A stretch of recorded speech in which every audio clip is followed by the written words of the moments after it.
Premium daily data 35 GB internet কিনেছিলেন এবং তার সাথে মিনিট কিনেছিলেন, তাদের মেয়াদগুলো বাড়তেছে না। ভাই এটা দেখেন, আমরা কিন্তু আপডেট দিয়ে রাখছি আমাদের টেলিগ্রাম চ্যানেলে। আপনাদেরকে বলা হয় যে আপনারা আমাদের টেলিগ্রাম গ্রুপ চ্যানেলে জয়েন হয়ে নেবেন। এখানে দেখেন আমরা দিয়ে দিয়েছি আপডেটটা, যে প্রিমিয়াম ডেলি ডাটা 35 জিবির অফারটা কিন্তু শেষ হয়ে গেছে, এটা আর কোনোভাবেই মেয়াদ বাড়তেছে না। তারপরেও আপনারা অনেকেই এই অফারটা কিনতেছেন এবং কিনে ফেলেছেন। তারা কি করবেন? আমি আপনাদেরকে সবসময় বলি যে ভাই আমাদের এই গ্রুপে জয়েন হয়ে নেবেন সকল আপডেট জানার জন্য। আপনারা এখানে জয়েন হননি, তা শেষমেশ না পেরে আপনাদের জন্য আবার ভিডিও নিয়ে আসলাম। আমাকে ইমোতে নক দিচ্ছেন এক ভাই যে ভাই আমি এই কাজ করে ফেলেছি, এখন কি করব। দেখেন এক ভাই কমেন্ট করেছে, ভাই এখানে কিভাবে মেয়াদটা বাড়াবো, বর্তমান কিভাবে মেয়াদ বাড়াবো একটু বলুন। দেখেন ভাই আমি কিভাবে অফারের মেয়াদ বাড়াবো। তো এখানে আপনারা অনেকেই কমেন্ট করেছেন, আমাকে হোয়াটসঅ্যাপে মেসেজ করেছেন, ইউটিউবে মেসেজ করেছেন। তা ভাবছিলাম আপনাদেরকে টেলিগ্রামে আপডেট দিছি, আপনারা সেখান থেকে দেখে শিখে নিতে পারবেন বা বুঝে নেবেন, কিন্তু তারপরেও আপনাদের জন্য ভিডিও বানাতে হচ্ছে। আপনারা যারা এই প্যাকটা কিনেছেন তারা কি করবেন, সরাসরি রবি অ্যাপসে চলে যাবেন। এখন মেয়াদ বাড়ানোর একটা সিস্টেম আছে, সেটা হচ্ছে গিয়ে আপনার প্রিপেইড সিমটাকে পোস্টপেইড করতে হবে। আর যদি পোস্টপেইড করেন তাহলে কি হবে, আপনার যে কোনো প্যাক কিনা থাকুক না কেন, 7 দিন মেয়াদ হোক, 3 দিন মেয়াদ হোক, 1 দিন মেয়াদ হোক, এই প্যাকগুলোকে কনভার্ট করার পর পোস্টপেইডে কনভার্ট করার পর অটোমেটিক সেই এমবিগুলোর মেয়াদ 30 দিন হয়ে যাবে।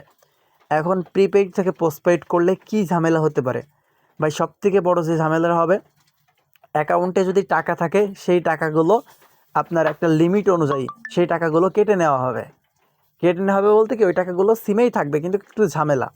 দ্বিতীয় নম্বর, কোনো প্রকার স্পেশাল অফার বা মাই অফার যেটা থাকে, এই অফারগুলো নেওয়া যায় না এবং আরও বিভিন্ন ধরনের সমস্যা আছে। তা যেই যদি পোস্টপেইড করতে হয়, একান্ত কাস্টমারকে এতটুকু বলবেন যে ভাই আপনি কিন্তু যদি পোস্টপেইড করে দিই, আপনি শুধুমাত্র এই সিমে ফ্যামিলি প্যাক কিনতে পারবেন, গিফট প্যাক কিনতে পারবেন বা বড় বড় রিচার্জ প্যাকগুলো কিনতে পারবেন।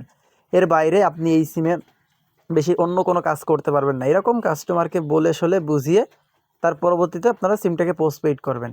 কারণ একটা সিম প্রিপেইড থেকে পোস্টপেইড করা মানে সিমটাকেই পরিবর্তন করে ফেলা, এরকম একটা অবস্থা।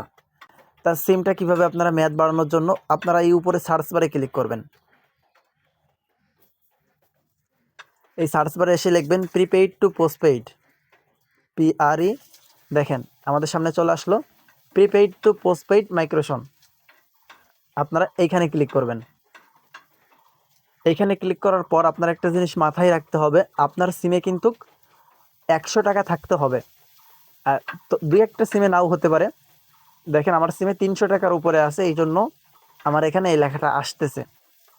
এখন এটা কিন্তু মাথায় রাখবেন যে প্রিপেইড একবার যদি পোস্টপেইড করে ফেলেন আর কখনো কিন্তু প্রিপেইডে আসতে পারবেন না।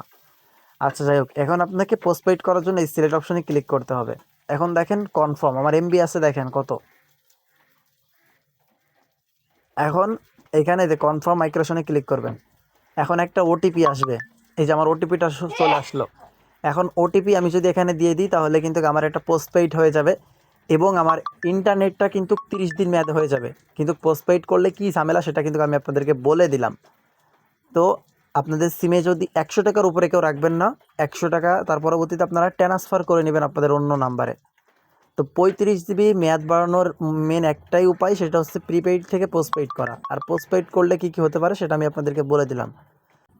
তো বন্ধুরা, ভিডিওটি আপনার কাছে কেমন লেগেছে কমেন্ট করে আপনার মূল্যবান মতামতটি জানাবেন এবং আপনি যদি আমাদের চ্যানেলে সাবস্ক্রাইব করে না থাকেন অবশ্যই চ্যানেলটি সাবস্ক্রাইব করে দিবেন এবং আপনি আমাদের টেলিগ্রাম গ্রুপে অবশ্যই জয়েন হয়ে নেবেন।